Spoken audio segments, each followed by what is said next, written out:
is that they seem to want to blame us resellers for this dilemma. If you guys just don't do these YouTube videos, Goodwill wouldn't have known that, and blah, blah.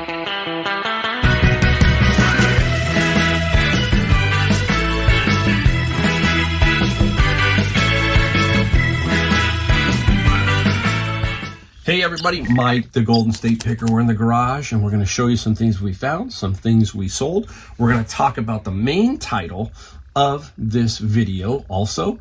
Plus we have another story that I found kind of interesting I want to share with you. We got a song of the day that me and my son, it was really cool that we got to go listen to, something a little different. We're going to talk about just stuff in general. If you're new here to the channel, it's about reselling, but it's about some other things too. We try to mix in some things to make it a little bit interesting. We try to give some inspiration. We try to give some tips, just things in general. You'll know I don't go out in the field. I don't show you garage sales. I don't show you flea markets. Just not my style. This is my style, and this is where I want to sit. I got to make it better. I got to grow it. And that's what I'm trying to do. And I'm glad that you're here to listen to me and listen to me babble sometimes. But thank you for doing that. If you like the video, hit the subscribe or the like button. That really does help the videos out. And we'll get right into everything. I've got one item that also that I'm going to put in here that a lot of people just would pass over, and this is what this channel's about, is little things like this that can make the big difference over time, because people will pass this up because they don't know what it is and they just have no clue. But we'll talk about that one in here too. All right. So first off, what is this main title about? It's about Goodwill. Oh boy, that brings a lot of people, especially us resellers. We get really fired up at Goodwill because what do? They skim the donations. And what we mean by that is they take the donations that are really good, musical instruments, amplifier, gold and silver, all that stuff, and they put it on shopgoodwill.com. I think that's the name of the site. And they take it and they put it up there and they make top dollar. Basically, they don't even have a marketing campaign for this website. They really don't. It just has gotten enough following that they are now $1 billion in e-commerce over time. $1 billion they've sold, right? Just taking this stuff out of the back. So that fires up a lot of us. A lot of people just don't like that.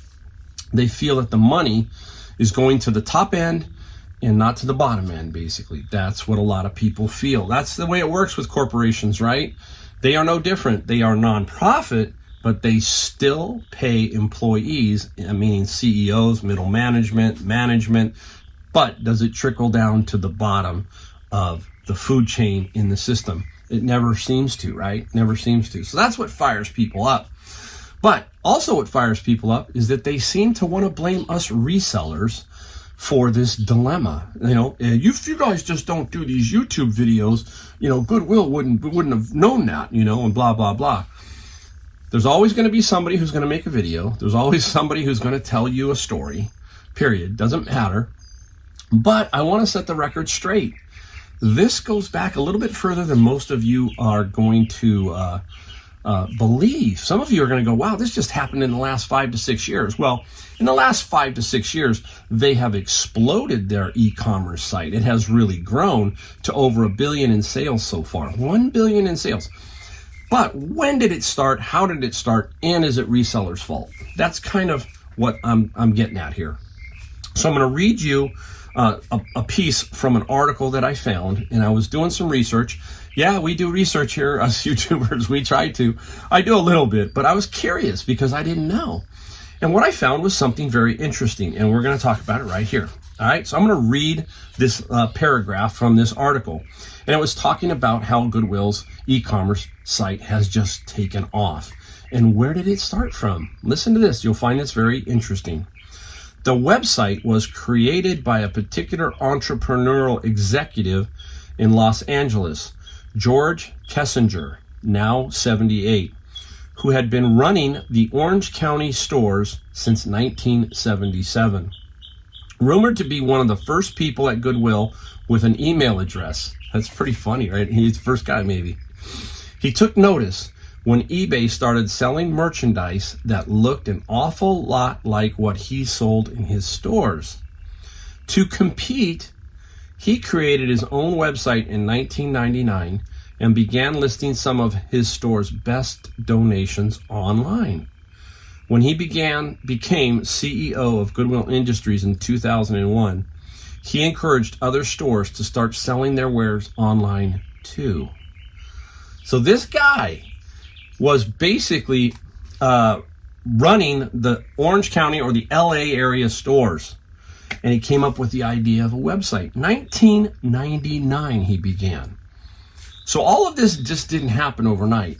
The seed was planted in 1999, well before any of us YouTubers were around making reselling videos and that kind of thing. Yeah, now we kind of went along with them throughout the time because YouTube came in later and it might have pushed them a little bit further, okay? But to sit there and say, hey, resellers, you're the reason. No. They didn't have much information back in 1999, 2000. The internet was not that prolific as far as videos and that kind of thing. This guy just saw. He had a vision there of seeing eBay. Said, hey, eBay was new. A lot of people were going to eBay. It was an excitement there at eBay. eBay was really booming back in that period. So he was curious about something, and the next thing he knows, he sees stuff that he's getting. He says, well, hey, we can do that too. So when you start to think about blaming resellers, I don't think that's going to hold much water. Yeah, we are out there showing you. We're trying to skim a few things ourselves to make a living.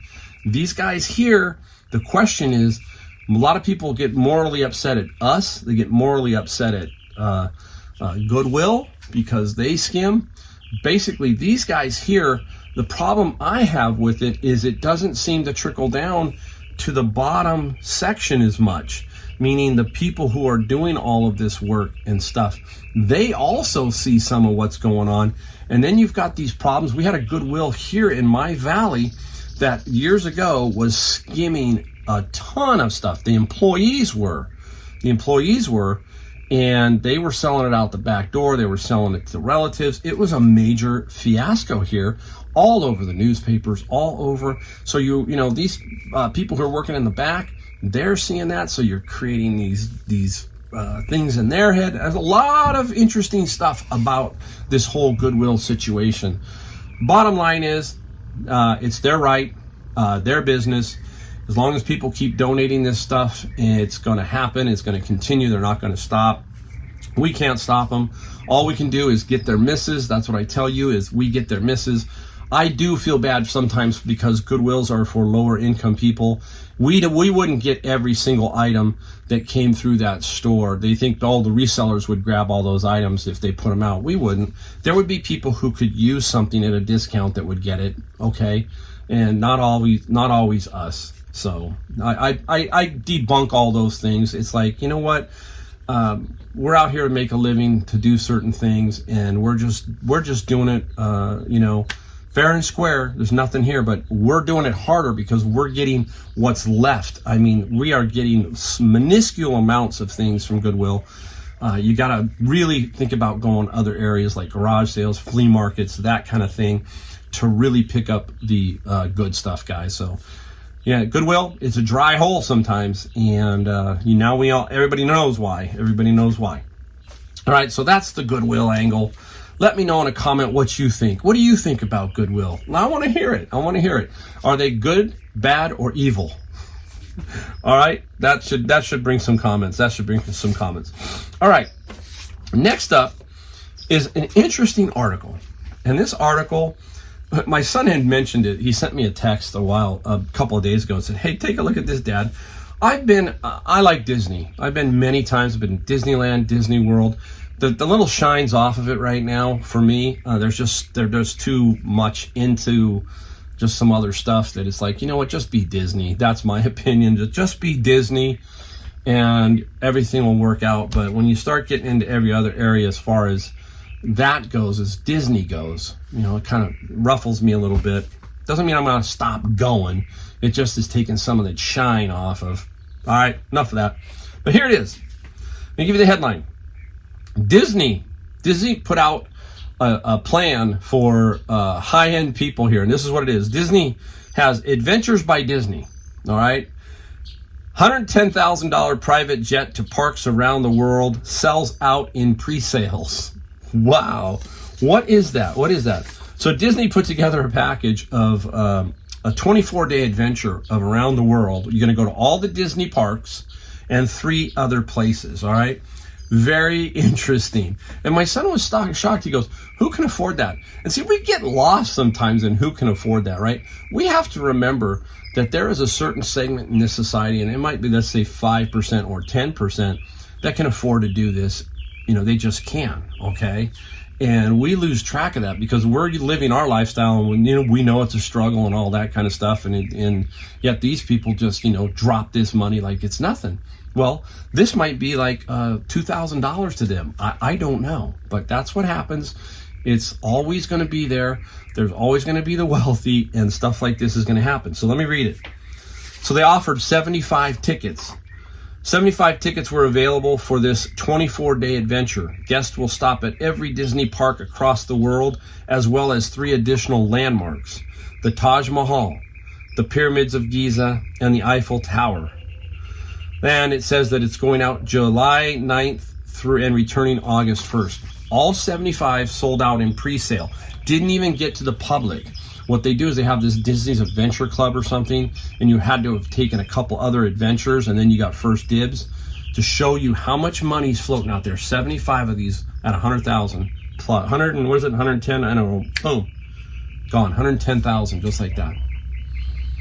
That's crazy, right? That's crazy, but that's the world. We live in a world that has this kind of money, and we don't. It's we can dream, right? It's kind of cool. It's like when you hear something like that, you start to think, now that's kind of interesting. What would I do? That would be kind of cool, right? Take an adventure to every Disney park plus those other stops. Yeah, kind of interesting. All right, there we go. 2 articles, one about the Goodwill, one about Disney. And now we're going to get into what we found and what we sold, guys. All right, so we went garage selling yesterday. There were more garage sales, but the quality seemed to be not quite there. Again, it's not quite there yet. It doesn't, I'm in California, 1 million people in my city. Just in this one little city, outlying cities, we've got millions more. And it just hasn't really seemed to be a great garage sale season, at least for me. Not complaining. I'm happy with what I do. The numbers I'll show you for basically for half of Friday and Saturday, I'll show you. We're decent, and I can't complain whatsoever. So let's get into what we found. So I went to one right by my house, and a gentleman had these Nest cameras. These are the wired ones, but they are wirelessly, but they're wired for power. And he wanted $100 each. Oof, it was tough. So basically, I got him down to $650 for 7 of them. That's the best I could do, okay? I took them. They're brand new. Now, I've got several ways I could sell them. I could sell them on Amazon. I can sell them on eBay. I'm going to sell them on eBay. To start with, I'm going to give you my reasoning because I normally don't pay up. You've seen this channel enough. That's a high-end purchase. My thinking was this is what happens when you can become comfortable in your reselling, your finances, and everything. This is where you're going to take maybe a shot at it. Now, if I sell them all, which I will, okay, I can make probably $450, $500. Okay, nice little profit. Not a double, triple, that kind of thing, but still a nice little profit. I can put them on Amazon. I'm not gated there. But I think I'm going to try eBay at first. And here's my thinking. If I send it into Amazon and I get a return, okay, that becomes difficult for me maybe to get back. And then I could resell it as open box or something. If somebody's going to switch it out, that's another problem too, so you've got to deal with that. On eBay, at least I can call for it back and then resell it and get my initial investment off of that particular unit back. So that's my thinking on the eBay side. We'll see what happens. Now, this is the other thing. They might not all sell right away. This is where patience comes in play and not getting itchy with the best offer. I do have a best offer lit on this. That's in case somebody comes in with wanting 4 and maybe I can finagle something in there to get rid of 4. So that's why that's there. Just interesting thought. You know, it's worth a shot. It's worth a shot for me. All right, I'm going to show you one more item that we got because we got to keep the video moving. My son spotted this. This is what we saw. And it's an Army transport, and inside of it is a bunch of what? Warhammer. Now, I know Warhammer, okay? So a bunch of stuff like this. I might need a little help here from anybody who is a Warhammer guy or person. Here we go. Bunch of tanks, and then there's a bunch of like figurines. Some of them are broken, okay? But I've had luck with selling even broken wings off of pieces like Dungeons and Dragons. This case is full of pieces. We paid $30. We split it. I tried to encourage Joshua to buy it. I said, Josh, take the whole thing. But he's still a little bit intrepid. He has some intrepidation. He needs a little help, right? So I said, okay, we'll split it. So he paid $15, I paid $15. I think he really wants is me to sell the thing and get most of the money, you know, the bigger money. I don't know why, but he just didn't feel comfortable with it. So we split it. I said, Josh, I told him, I said, if you don't take it, I'm going to take it. Okay, so I put a little pressure on him, and then he still was hemming and hawing. I said, man. So I said, look, let's split it. So we're going to split it. So if you got any idea on Warhammer pieces like that, those were the combat vehicles, tanks, that kind of thing. There's about 4 or 5 of those in there. Some of them are worth some money, but this is the Space Marine, I think, collection. A lot of Space Marine. Might not be worth a ton. We're definitely going to make some money. Definitely make some money. All right, those are 2 things that we found. Let's get right into kind of what we sold. Right? Since I have it in my hand, we're going to grab this one right off the bat. This guy here was one of the models I got. Now, I got a lot of models. I got 256 of them for $350, so a little bit over $1 each into these. Some of them are complete brand new, and I've kept those, and I've been selling a few of those, and I don't have all of them listed, but I've kept a bunch of them. I had a garage sale and got rid of a bunch of them. So I've already made money off of that, but now it's time to try and make money slowly off of each one. Let's say I made, just for a dumb number, $10 off of 256, right? That's $2,560. Pretty simple, right? So that's kind of the thinking on the whole thing on average. This one here was $26 plus 14. It's the Thunderbirds. This one did not have it in the plastic. When it's in the plastic, it's easy, the plastic bag. Then it's pretty easy to tell it's never been used or parts aren't missing. I'm not going to go through each one to figure out if the parts are missing. So this one, like I said, $26 plus $14 shipping. Oh, today's total too. Today's total, not a ton of money. Remember, we show you the good, the bad, the medium, the ugly. $460. That is the total gross sales of the items, not including shipping. When I do that, when you hear 460, that's what they sold for. Shipping is on a different side. I don't want to inflate the numbers. I want to be straight up, right honest with you, okay? So $460, but I'll take that. I'll take that all day long, because guess what else I sell? Books. And books, I make an additional money each day. And I do pretty well with books. So you put that on top of the 460, and you can see how you can make a nice living. You're not going to become the next Bill Gates or Warren Buffett unless you invest properly, but you will make a nice living doing reselling. All right, let's take a look. I'm going to show you all kinds of stuff today, even the cheap stuff that I sold, but there's a reason. I liked the wallet, okay, the wallet. I didn't buy the wallet from a garage sale or anything. Guess where I found it? Inside the bin of books. Remember, I talk about that all the time. I find crazy stuff inside bins. The books don't just have books. They had this wallet. So they threw the books in and this wallet came in. Nothing fancy. No name on it, so I couldn't figure it out. Probably just a handmade one. And I just went ahead and took an offer for $10 plus padded flat rate shipping. So throw it in a padded envelope, $10. 1/10 of a cost of a bin, $10.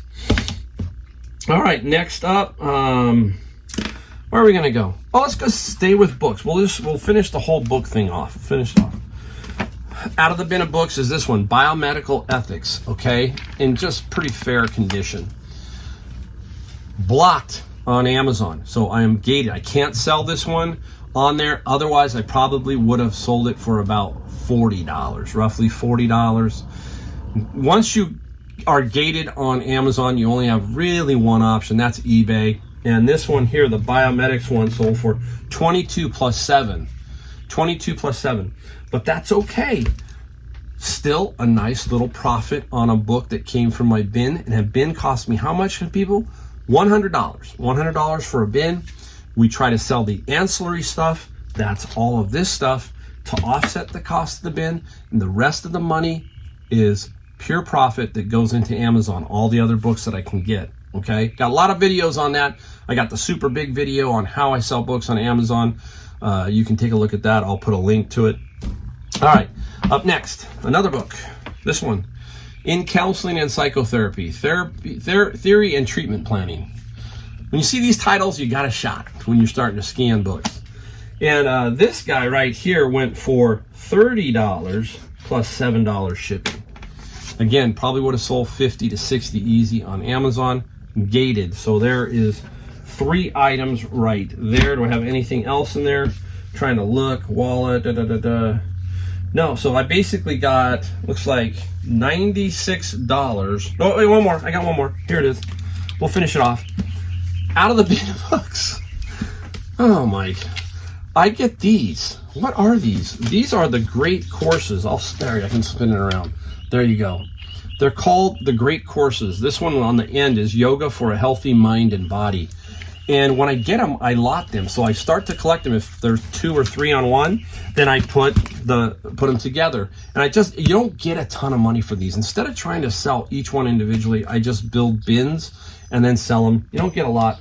This got me, I think it was $30 plus $30 plus $10 shipping. $10 shipping.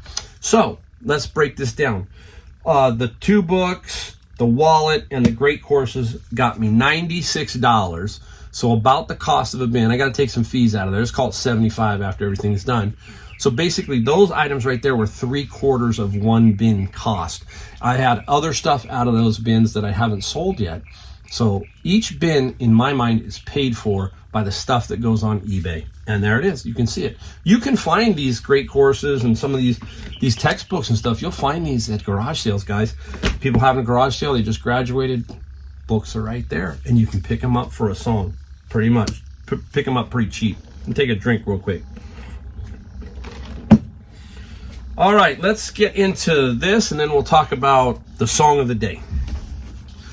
Logitech Harmony 1. Did my garage sale, went through and found everything that was not listed on eBay for some reason, where it was somebody didn't pay and I didn't relist it or forgot to relist it. There's all kinds of weird issues with eBay that can happen. This was one of them. Not a ton of money because the price I think went down on these a little bit, but I got $44 plus $12 shipping. So this guy here was sitting in the garage not doing nothing. That's another reason to have a garage sale. You clean it out so you can, number one, find things and put it back up and make money. That's what you got to do.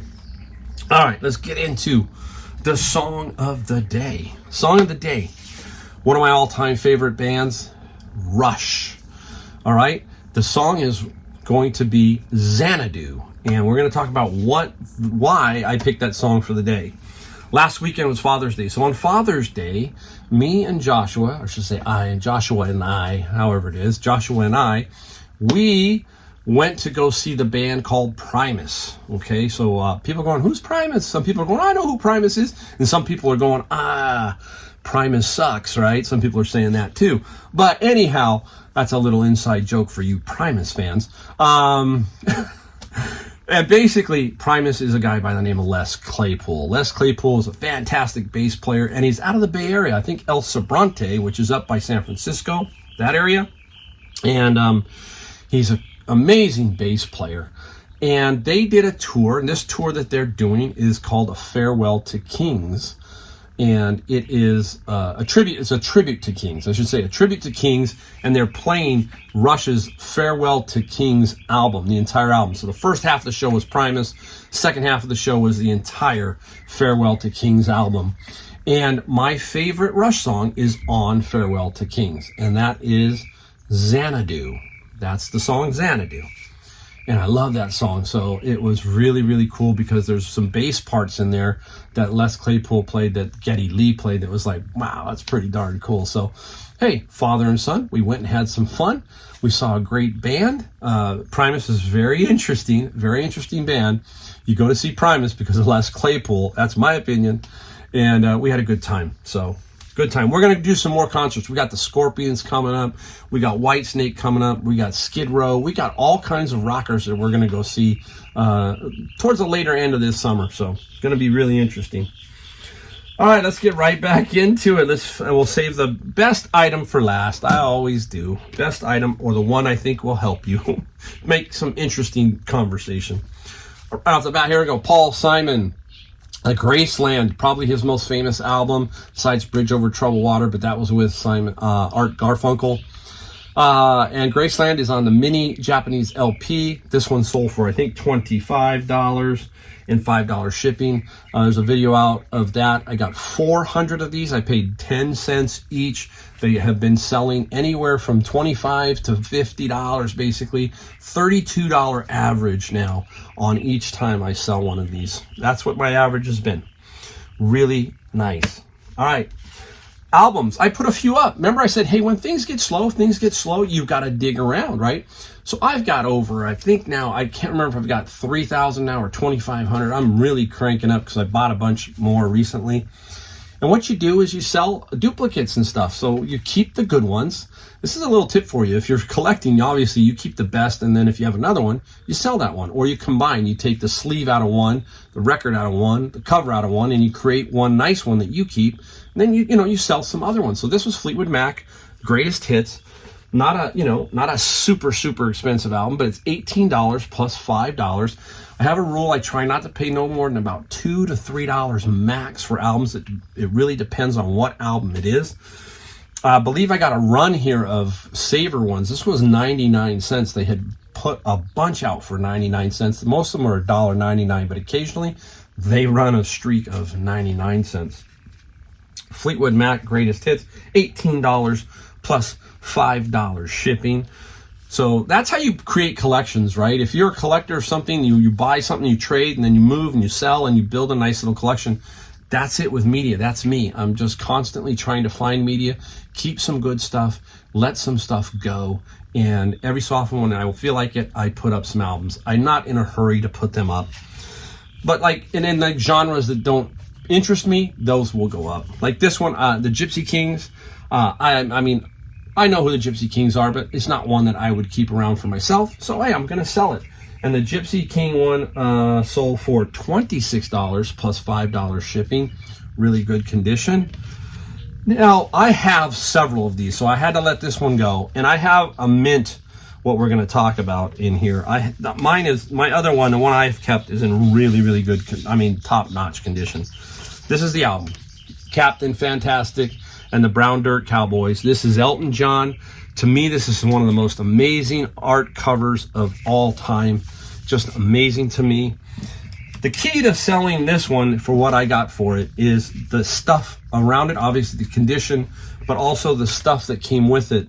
There's a lyric sheet, some scraps, but the one key thing is the poster. The poster inside of this one is in mint condition. Look at that. Really good condition. I have another one, so I let this one go. Boy, that's crazy, huh? Is that not the most amazing album cover? Tell me what you think is your favorite album cover. If you've got one, put it down in the comments and let me know. I'm curious. I'm always curious. If you've got an album cover, let me know, because then I'll go, yeah, I remember that one. I'll always respond to you. That guy sold for, I think it was $42 plus $6 shipping. $42 plus $6 shipping. Looking around, I'm digging to make sure I got everything. Did I get everything? Bell, Logitech, yep, wallet. All right, we're to the last item. Now, what I like to do is show you at least something that's different, or why I got it, or that kind of thing, to kind of show you to think outside the box. Because a lot of people say, well, I'm not finding anything, so you've got to kind of, look around a little bit. Now, this is a miss by Goodwill. And it's not a big miss because they wouldn't do anything with this. But this is what we have to try to find. And this is what it is. Look at it. It's just a part. A little part. See it? Okay. And we go, Mike, what is it? What is it? What is it? It belongs to an audio amp to a car by Audio. I always forget to say their name.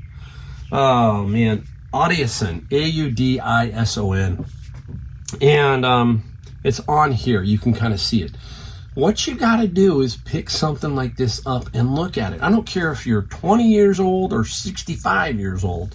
You got to pick it up and at least put it in your cart and then start to investigate a little bit. Now, the amplifier that this goes to is worth $800 on average, even in used condition, $700.